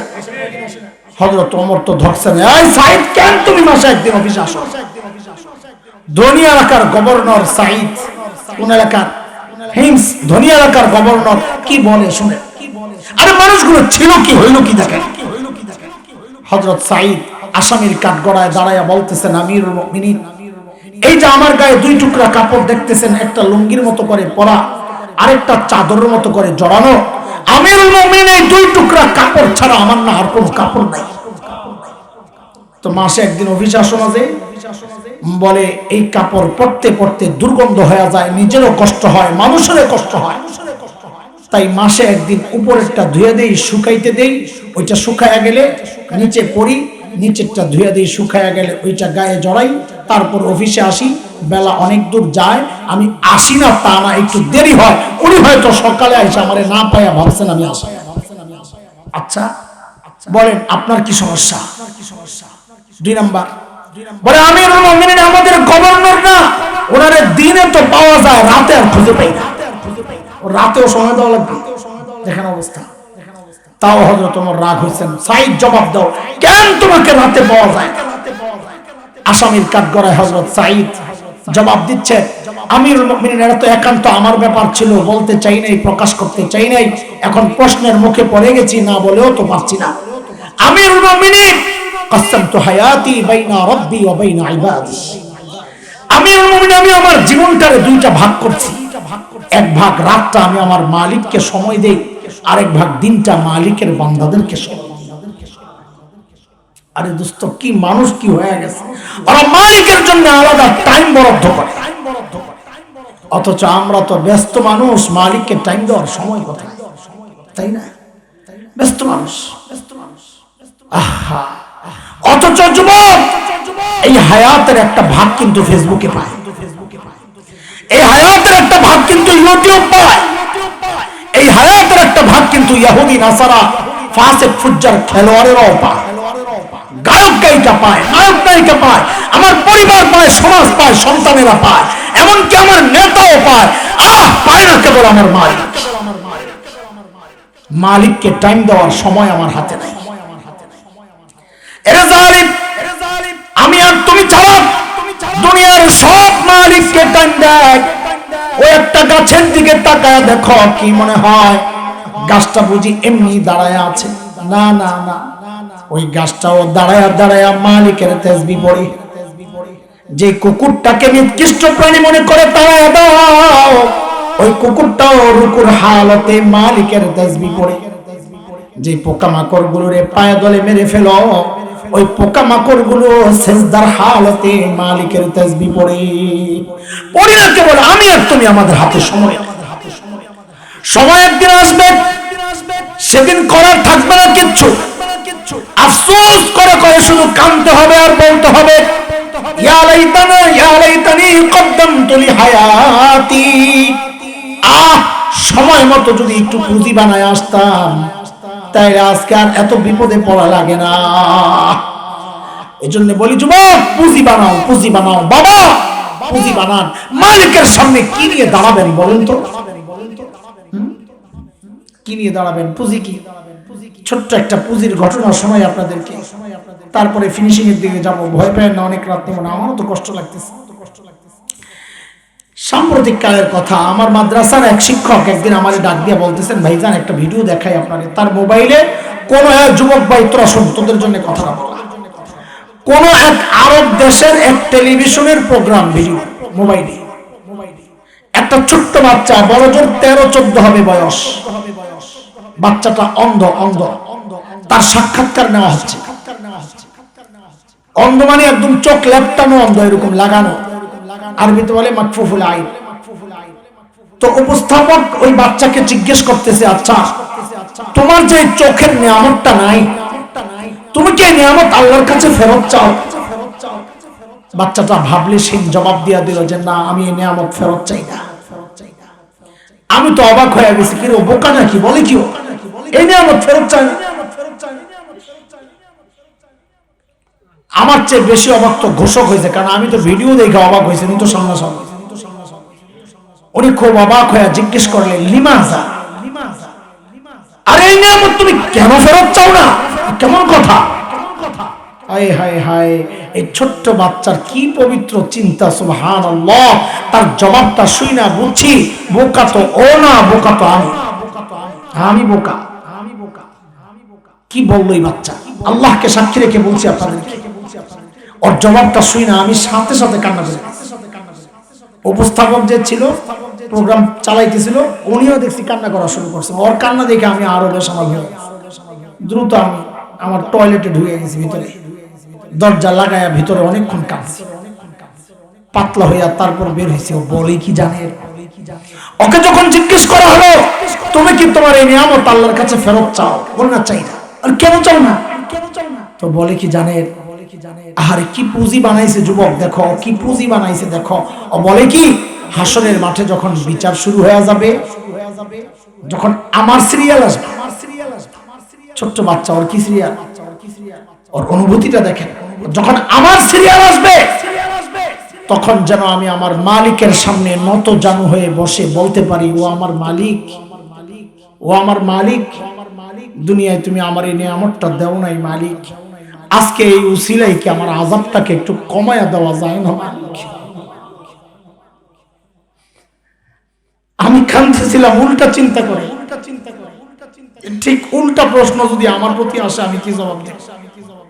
মানে কি, যে যখন আমার সিরিয়াল আসবে, হাসান জামি, আমি যখন আমার মালিকের সামনে যাই দাঁড়াবো, তখন যদি আমার মালিক আমাকে জিজ্ঞেস করেন, রে হাসান জামিল, তোরে তো চোখের নিয়ামত দিছিলাম, তুই তো ভোগও করছস, এখন তোর আযাবটা একটু বাড়ায়া দেই, তো আমি কি জবাব দেব? তোকে তো জবানের নিয়ামত দিছিলাম, তুই ভোগও করছস, এখন আযাবটা একটু বাড়ায়া দেই, তো আমি কি জবাব দেব? এর যুবক তুমি কি জবাব দিবা? বাবা আপনি কি জবাব দিবেন? কি পুঁজি বানাইছেন মালিকের সামনে পেশ করার জন্য? কোনো চিন্তা নাই, কোনো চিন্তা নাই। অথচ আম্মা জান আয়েশা রাদিয়াল্লাহু আনহা চিৎকার করে করে কাঁদতেন। চিৎকার মানে নিজে নিজে একা একা কাঁদতেন আর বলতেন, ইয়া লাইতানি কুনতু নাসিয়াম মানসিয়া, হায় আমি যদি নিঃশেষ হয়ে যাইতাম, এখন মালিকের সামনে কেমনে দাঁড়াবো অথচ জান্নাতের সুসংবাদ পাওয়া। বাবা আবু বকর তো আরো আগায়া দূরে নির্জনে চলে যেতেন। আবু বকর নিজেকে ধিক্কার দিয়া দিয়া কাঁদতেন আর বলতেন, ইয়া ইবনা আবি কুহাফা, এরে আবু কুহাফার বেটা, তুই মানুষ কেন হইলি রে, তুই মানুষ কেন হইছ? গাছের পাতার দিকে তাকায় তাকায় আবু বকর কাঁদতেন আর বলতেন, ইয়া লাইতানি কুনতু ওয়ারাকা মিনাস সাজারা তুদাত ওয়াতুকাল, হায় মানুষ না হইয়া যদি গাছের পাতা হইতাম তো জীবজন্তু আমারে চাবায়া চাবায়া খায়া ফেলতো, আমার আর হিসাব দেওয়া লাগতো না। এখন আমি আমার মালিকের সামনে কেমনে দাঁড়াবো? আরে এমন চিন্তা তো হওয়ার কথা ছিল আমার মতো জালিমের, অথচ আমি তো বটেই। অধিকাংশের চেহারার দিকে তাকাইলে মনে হয় না মানুষটার আখিরাতের কোনো চিন্তা। কেন রে ভাই জিজ্ঞেস করি কেন? আরে আবু বকর তো জান্নাতের গ্যারান্টি পাওয়া মানুষ, আম্মা জান তো জান্নাতের গ্যারান্টি পাওয়া মানুষ। আমাকে তোমাকে কে গ্যারান্টি দিল যে আমাদের মৃত্যুর যন্ত্রণা হবে না? কে গ্যারান্টি দিল যে কবরের আযাব হবে না? কোন ভরসা এভাবে জীবন চলতেছে উদাসীন? কার কি পুঁজি আছে বলেন? আমাদের তো নাই বলে কান্দি, আপনার কি আছে? আছে আছে পুঁজি, যে নাই তা না, আছে গুনার পুঁজি। গুনা গুনা গুনা গুনা, চুল পাইকা সাদা হয়ে গেছে এখনো গুনাহ চাপতে পারেন না বাবা। দাড়ি পাইকা সাদা এখনো গুনাহ ছাড়া যায় না। মালিক যেন আমাকে আপনাকে ডেকে ডেকে বলছেন, আলাম ইয়ানিল্লাযীনা আমানু আন তাখশা কুলুবুহুম লিযিকরিল্লাহ। ওরে ইমানদার, আল্লাহর ভয়ে তোর অন্তরটা কেঁপে ওঠার সময় কি হয় নাই? আর কত গুনাহ কর, আর কত গুনাহ কর, আর কত গুনাহ কর। এরে জালিম, কার নাফরমানি করতেছ একটু চিন্তা করেছো কি? যিনি আমাদেরকে এত ভালোবাসে, এত ভালোবাসে, কত ভালোবাসে, কত ভালোবাসে। আমি আপনি যখন দরজা লাগায়া গুনাহ করি, ভেতরে গুনাহ চলতেছে, আমার মালিক আমাকে কত ভালোবাসেন। ওই গুনাহ অবস্থায় দরজার নিচে দিয়া বাতাস আর অক্সিজেন পাঠায়া দেন যেন আমি মরে না যাই। ওই মালিকের নাম, এত ভালোবাসবেন না কেন? দুনিয়ায় আমাদেরকে সবচেয়ে বেশি ভালোবাসেন মা, আল্লাহ রাসূল ছাড়া। মার কলিজায় কত ভালোবাসে এটা মা জানেন। মাকে যে আল্লাহ বানাইছেন তিনি জানেন, আমি জানি না। কিন্তু কোরআন সুন্নাহ বড়দের মাসআলা থেকে কিছুটা অনুমান করতে পারি মার কলিজায় কত মায়া। একটা মাসআলা তো এমন, কোন সন্তান যদি বাবা মার আগে ইন্তেকাল করে তো বাবা তো সন্তানের লাশের পেছনে পেছনে যাইতে পারে, বাবা তো সন্তানের কবরেও নামতে পারে। বলে কেন বাবার কলিজায় কি মায়া নাই? বলে আছে। বাবাও চিৎকার করে করে কাঁদবে, কিন্তু বাবাকে আল্লাহ শক্তি দিয়েছেন বাবা কবরে দিয়া উপরে উঠতে পারবে। কিন্তু দুনিয়ায় কোন মায়ের জন্য সন্তানের লাশের পেছনে যাওয়া চলবে না, মায়ের জন্য সন্তানের কবরে নামা চলবে না। কেন? এমন কোন পাগলনি নাই যে সন্তানকে দাফন করার জন্য কবরে নাইমা সন্তানকে দাফন করে আবার সুস্থ অবস্থায় উপরে উঠবে, এমন কোন মা নাই। নিজেও লাশ হয়ে শুয়ে পড়ে। কেন বলেন তো? মার কলিজায় যে এত মায়া কেন? মা আমার চোখ বানাইছে, মুখ বানাইছে, হাত পাও কিচ্ছু বানাইছে, অল্প কয়েকদিন ভাড়াটিয়ার মতো পেটে ধারণ করেছেন, লালন করেছেন, তাতেই মার কলিজায় এত মায়া। তাইলে যে আল্লাহ আমার চোখ বানাইছেন ওই আল্লাহর কত মায়া, যে আল্লাহ আমার হাত পা বানাইছেন ওই মালিকের কত মায়া, যে মালিক এত এত নিয়ামত দিয়ে বাঁচায় রাখছেন ওই মালিকের কত মায়া। ওই মালিকের নাফরমানি আর কত কাল চলবে বলে? যুবক, আমার আর সামর্থ্য নাই তোকে বুঝানোর জন্য। আমি বলি কি, যদি আমার কথাগুলো তোদের হৃদয়ে টাচ না করে তো তোরা ভাই আমার সামনে আয়, তোরা আমার সামনে আয়, তোদের পাগুলো আমার সামনে খুলে দে, আমি তোদের পাগুলো জড়াইয়া ধইরা সারা রাত বসে থাকতে তখন তোর গুনাহ ছেড়ে বাবা, গুনাহ ছেড়ে। এই চোখ আল্লাহ গুনাহ করার জন্য দেন নাই। এই কান আল্লাহ গুনাহ করার জন্য দেন, এই জবান আল্লাহ গুনাহ করার জন্য হয়ে যায়। হইতে পারে গুনাহ তো হইছে, আমাদেরও হয়ে গেছে, আল্লাহর নবী তো না, আমরা ফেরেশতা তো না, কিন্তু ওই গুনাহ রাইখা কেন আমি চলতে থাকবো? এমন মালিক পায়া, যে মালিক দুনিয়ার মানুষ অপরাধ করলে মানুষ অপরাধীরে খুঁজে মারার জন্য, শাস্তি দেওয়ার জন্য, আর আমার মালিক অপরাধীরে খুঁজে মাফ করার জন্য। এমন মালিক পায়া গুনাহ রাইখা কেন আমি চলবো? গুনাহ হইতেই পারে, হইয়া এটা স্বাভাবিক, গুনাহ হয়ে যাওয়া কোনো অস্বাভাবিক ব্যাপার না। গুনাহ রাইখা চলতে থাকা এমন মালিক পায়া, এটা অস্বাভাবিক ব্যাপার। আল্লাহ আমাদেরকে সহি বুঝদান করেন। দোস্ত, হযরত সাঈদ ইবনে আমির আল জুমাহির ঘটনা অনেক লম্বা, আমি আর সেই দিকে যাচ্ছি না, যেহেতু অনেক রাত হয়ে গেছে। আমি শুধু বুঝাইতে চাচ্ছিলাম যে মানুষগুলো ছিল কি, হইল কি, পরিবর্তনটা দেখে। এবার আমাকে দুইটা প্রশ্নের উত্তর দিবেন আপনারা খুব দ্রুত। এই যে পরিবর্তনটা কিসের ছোঁয়ায়, আগে বলেন। এইবার দুইটা কথা বলেন আমাকে। এতক্ষণ যা বুঝাইছি আপনাদেরকে, এই বুঝতে কি আপনাদের আসছে যে কোরআন একমাত্র মাধ্যম, যে মাধ্যম মানুষকে সর্বশ্রেষ্ঠ মানুষ বানায়? এটা স্বীকার করেন? কে কে স্বীকার করেন দেখি? আল্লাহ, সবাই হাত নাও। খুব দ্রুত জবাব দিবেন, কিন্তু বুঝা দিবেন, ভুল করেন না। আরেকটা প্রশ্ন করি, আপনারা কি আপনাদের সন্তানদেরকে সর্বশ্রেষ্ঠ মানুষ বানাতে চান? সবাই চান? কে কে চান দেখি? আরে বাচ্চারা ওঠাও, তোমরা বিয়ে করবো না পরে? হাত নাও। দুইটা স্বীকারোক্তি দিচ্ছেন, খেয়াল করে। একটা হচ্ছে কোরআন সর্বশ্রেষ্ঠ মানুষ বানায় একমাত্র মাধ্যম। দুই নাম্বার, নিজের পরিবার, নিজের সন্তানকে সর্বশ্রেষ্ঠ মানুষ বানাতে চান। দিচ্ছেন না দুইটা? কিন্তু আমি নিশ্চিত করে বলতে পারি, এই মজলিসের অনেক আছে, অধিকাংশই মনে হচ্ছে যারা এই দুই কথার যে কোনো একটাই মিথ্যা কথা বলেছে। কি বলেছে? কি বলেছে? বুঝেন নাই? মিথ্যা বলেছেন। আপনারা মনে মনে চিন্তা করতেছেন, আন্দাজি একটা বললেন। আপনি গায়েব জানেন আমরা সত্য বলছি না মিথ্যা বলছি? আমরা মনে ঢুকছে? দোস্ত, আমি গায়েব জানি না, আমি এই সমাজ জানি। আমি গায়েব জানি না, আমি এই সমাজ চিনি। আমি বললাম তো আপনি মিথ্যা বলেছেন। কেমনে বললাম মিথ্যা? তো শোনেন আপনি। আমি জিজ্ঞেস করেছি আপনি আপনার সন্তানকে সর্বশ্রেষ্ঠ মানুষ বানাতে চান কিনা, শ্রেষ্ঠ মানুষ বানাতে চান কিনা?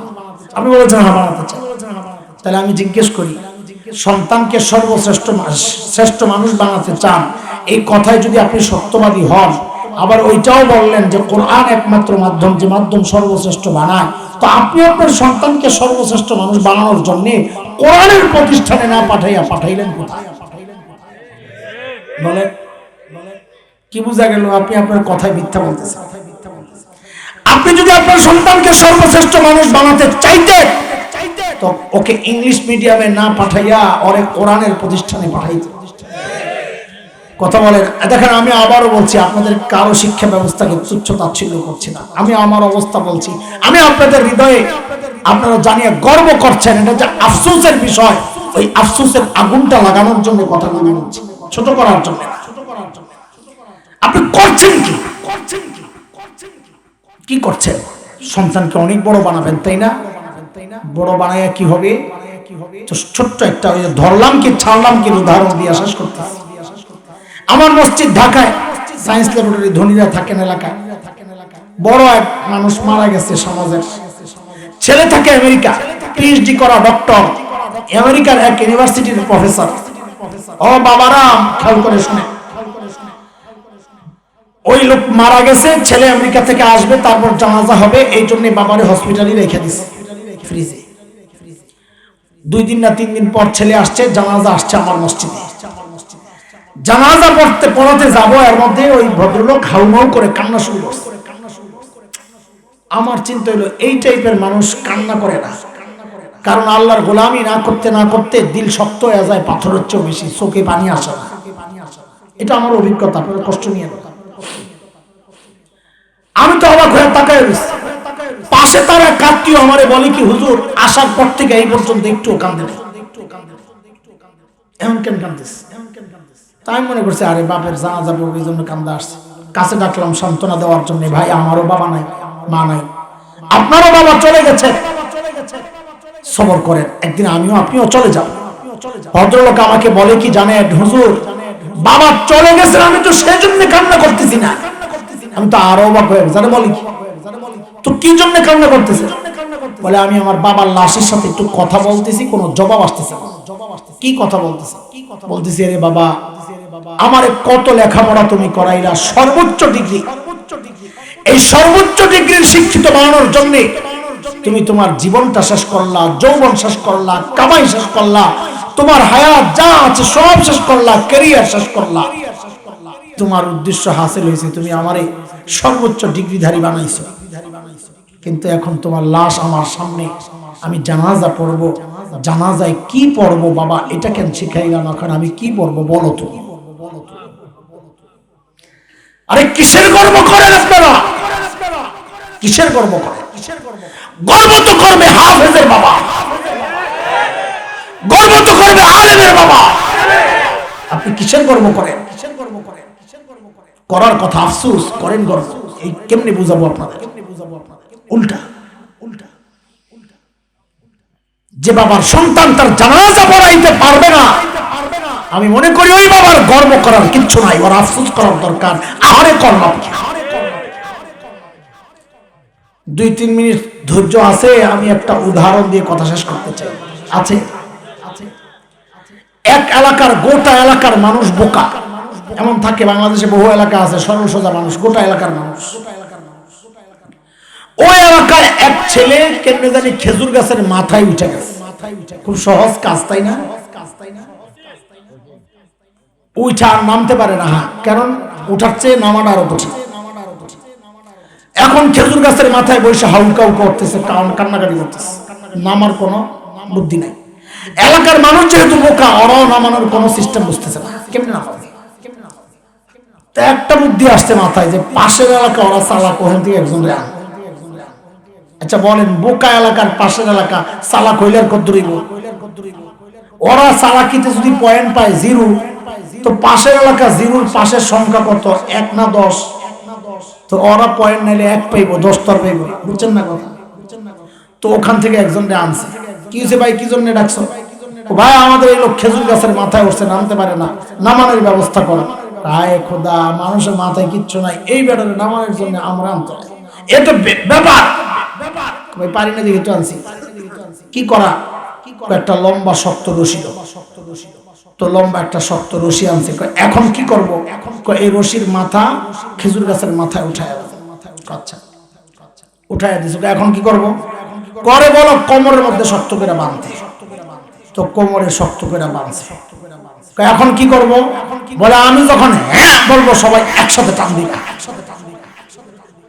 তো যেই হ্যাঁ বলছে সবাই দিছে একসাথে টান। ও তো কাটা কোটা ঢুইকা দাম করে নিচে পড়া জায়গায় শেষ।